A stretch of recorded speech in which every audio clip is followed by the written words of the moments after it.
Hey guys, it's QuickyBaby and welcome back to World of Tanks, and this time we've got the pleasure of watching NoobBoBStronkTomatoKemp Bush. No, there's no Bush on the end. Literally, that is his name. NoobBoBStronkTomatoKemp playing in the Tier 6 British Premium Medium Tank, the Cromwell Berlin. Now, I had to Google your name, buddy. Found your YouTube channel, see you're subscribed to both myself and Jingles. Big shout out to you for that, really appreciate it. And your name is basically a congregation of abbreviations from World of Tanks, right? So does that mean that you're a smurf? Does that mean that you're a true World of Tanks player? You've only played 4,000 games, maybe you're just a master right from the start, packing 1,800 WN8 and 53% wins in your first 4 games. That's rather impressive. But when you're playing absolutely monstrous tanks like the Cromwell Berlin, should I act so surprised? This thing truly is an awesome vehicle. Now, it's been a month since we featured a video of the Cromwell on this channel. You guys might remember last time it was how to carry as bottom tier, I believe, in the regular Cromwell. However, this time, Bob, as we're going to be calling him for the rest of this replay, firmly is top tier. But do you know what? There aren't that many tier 4 vehicles on the enemy team. In fact, it's only the T40 who seems to be a rather dangerous player himself, propping up the enemy team, along with a tier 4 light tank. And so, you know, tier 6s and tier 5s, that really is where the Cromwell Berlin comes into its own. Although, as we saw last month, the Cromwell still does very, very well against tier 8 tanks if it's allowed to be able to engage their side or their rear. And you know, when you've got the mobility of the Cromwell or the Cromwell Berlin, it is rather easy to be able to get the side of the rear of your opponents. Now, Bob living up to his name of Kemp right now, he is Kemp Bush, yeah. And he's managing to snipe at this T-34-85. And one thing that's very interesting about this replay is that Bob seems to spend a lot of his time deciding whether he wants to auto-aim at his opponents or whether he wants to manually aim. Now, we're going to see in this replay that Bob is actually very good at aiming when he puts his mind to it. Right now, he's using auto-aim on this M5 Stuart. We can see it tracking him through the mound there, and he right-clicks it off. Then artillery narrowly avoids him. He's going to have to watch out for that. A platoon of tier 5 self-propelled guns on the enemy team will make his life a living hell if they manage to get a whiff of the Cromwell Berlin, as it's not very heavily armoured. So here we go. Is he going to manually aim? Yep, not quite the result he was looking for, I expect. Maybe the second one will go in. Well, that one was auto-aimed, and it was quite fortunate that the Stuart changed the direction of his travel and drove in a straight line. And remember, auto-aim is absolutely awful unless your opponents are driving in a straight line. Bob, if I might be so bold, it looks like you're rather unconfident with your manual aim, and I think it's definitely an aspect that you should certainly focus on. But you know, you've got no reason to be unconfident with your manual aim, because as we're going to see later on, you're actually very good at leading targets and sniping them. But there is that comfort, I guess, with auto-aim. You kind of relinquish all control to the computer, and if you miss, it's the computer's fault, I guess, right? So I guess that's why a lot of people do prefer to use it. But there is something that's rather bad about the auto-aim system in World of Tanks, and that is that it doesn't lead the enemy tank.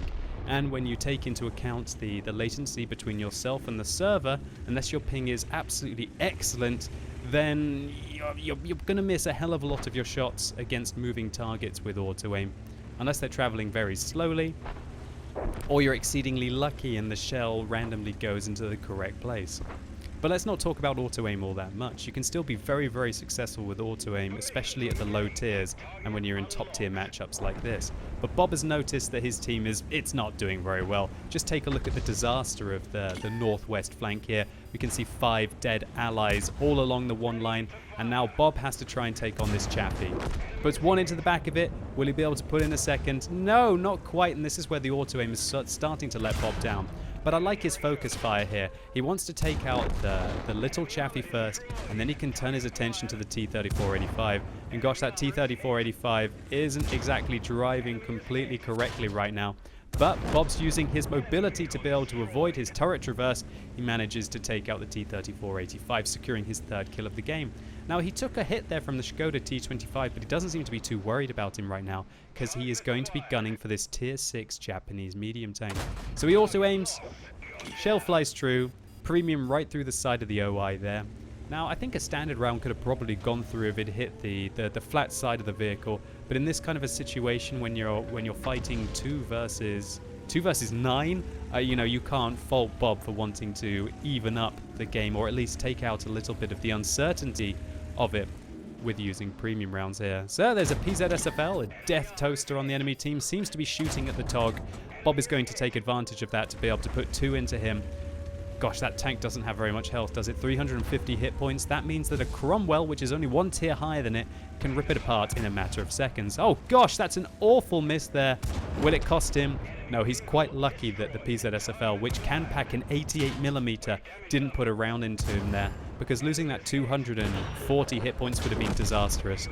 He does take a hit from the Skoda T25, but flanks him well, finishes him off, using, shall we say, right-click and circle, which can be a very effective tactic at low tiers, especially when you're in a nice matchup such as this. So Bob just secured his 6th kill of the game. Now he's on a top gun. The Tog on his team has been holding on very, very well. Will he be able to take out this Panzer IV? Yes, he will. Now the 2 versus 9 has been reduced to a 2 versus 6. But unfortunately for Bob, the Tog on his team is on 326 hit points. Well, do you know what, actually? Even though the Tog is on 24% of its health left, it's still got a big old slug and can take a couple of hits. Maybe not from the artillery. And it looks like the Churchill has caught the Tog out in the open. A big, long side target there. Should be easy for the Churchill to be able to hit, or the artillery to flatten.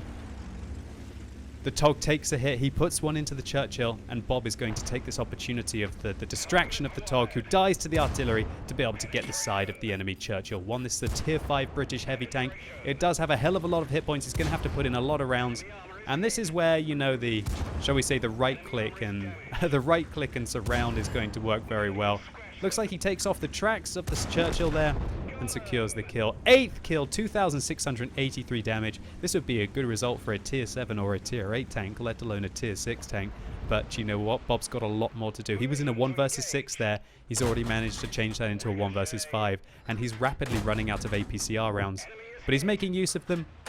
I think he could be more accurate there if he wasn't auto-aiming.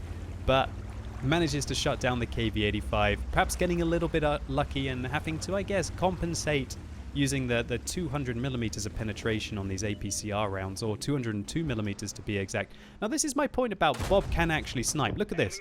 Now he's not using the auto aim. Puts 1 in, 2 in on the move. He should be really saving his APCR right now for the later on for the OI.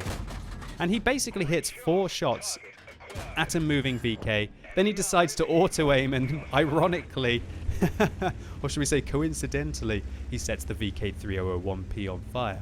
So great result there. It looks like that VK had a terrible crew, and Bob's crew is quite strong, living up to his name, right? So he manages to shut him down. He probably didn't even get spotted there, and it's going to be the same deal with the Bishop. Bob auto-aims. Luckily, it looks like he tracks the Bishop and ammo-racks him with his second shot. There's no doubt that he's getting a little bit lucky there. I don't know why. Maybe Bob is shaking right now. He might be twitching. And I would probably be twitching too if I was on 11 kills having to go up against the tier 6 Japanese heavy tank, the OI, and a tier 5 self-propelled gun, the SU-122A, at the end of the game. And that SU-122A is on 3 kills, so he's shown that he can hit a tank or 2. So, Bob's 6th sense goes off. That OI does indeed spot him. And unfortunately for Bob, but thankfully for us viewers, the OI is not AFK. He puts his first hit in, but gosh, 950 hit points. He's going to have to hit that OI a little bit more. And the SU makes his whereabouts known. He was sitting in the bushes. He narrowly misses Bob, and Bob punishes him for his miss, shutting down the tier 5 Soviet self-propelled gun. And so here we go. This is it. 12 kills. 4,285 damage. Bob has turned his 1 versus 6 into a 1 versus 1. How is he going to get this raid boss at the end of the game? This is like you've played all your way through a video game and you have the final boss right, guys. Wouldn't be the longest of video games, though, 9 minutes into it. But how is Bob going to take this vehicle out? Now he's completely run out of APCR rounds. We should also mention that Bob only has 8 AP rounds remaining. Now he's going to need most of those to be able to take out the remaining 804 hit points from this tier 6 Japanese heavy tank. He's pretty much going to have to penetrate 6 or 7 of these last 8 before he has to resort to the high explosive rounds, which won't do very much to the very thick Japanese armor. Now the weak point of the... Oh, you fluffed your first one. Bob, calm down. Wait for the side. Beautiful. He knows he can't penetrate the front of the OI. Don't waste your shell, Bob. Don't waste your shell. Very nice. Get the side. That's the weak point. Right in. 5 shells remaining. Make that 4. Great work here. And the OI hasn't quite figured to turn his tracks and his turret in the same way. 3 AP rounds remaining. It looks like it's going to be enough. If he rolls high, he will be killing the OI in his next shot.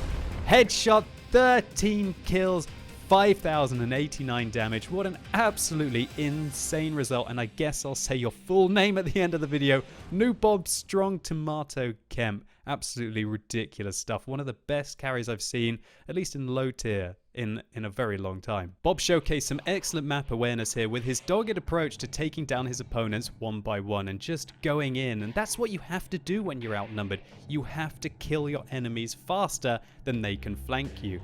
And also some very good knowledge about the weak points of the enemy vehicle, especially towards the end.